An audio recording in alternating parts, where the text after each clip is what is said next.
in the UK at least, Joe Joyce is a huge name. Any of those fighters we just mentioned, sign off to fight Joe Joyce, that's an automatic, Wembley type sellout. So, to be so close to that promised land, so close to that shot at the heavyweight crown, and then to turn around and face a guy like Zhilei Zhang this week shows either remarkable cojones on the part of Joyce or some really poor matchmaking from Frank Warren.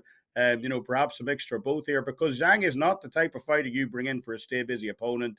Out of both guys' resumes, in fact, Filip Hrgovic is by far the best opponent either of these two guys have faced in the professional ranks. Joyce did fight Usyk in the semi-pro World Series of Boxing, but this is the potential in my mind to be a huge, banana skin for Joyce this weekend in a fight I'm expecting an all-out war in.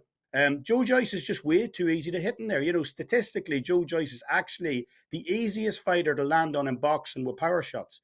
41.1% of all opponents' power shots, according to CompuBox, land on Joe Joyce in fights, which is by far the highest connect percentage in the entire sport. And while you might get away with that against the likes of Joe Hanks and Brian Jennings and Carlos Takam, you're not going to get away with it from a guy like Big Bang. I know Joe Joyce is famed for his granite chin in fights, but I don't care if your name is JC Bulldozer. No chin is going to be able to stand up to 40% plus connect percentage of those Zhilei Zhang left hands. So, if Joe Joyce comes into this one more cautiously, kind of like he did against Daniel Dubois 2 years ago, boxes behind the jab, looks to break Zhang down from the outside, look to take him into the second half of the fight where, Joyce's engine alone would give him the sizable advantage down the stretch, then I would favour Joyce under those circumstances. But if we see anything like the Joyce we've become accustomed to seeing over the last few years, walk you down, trade shot for shot. He talks about himself in the third person now. So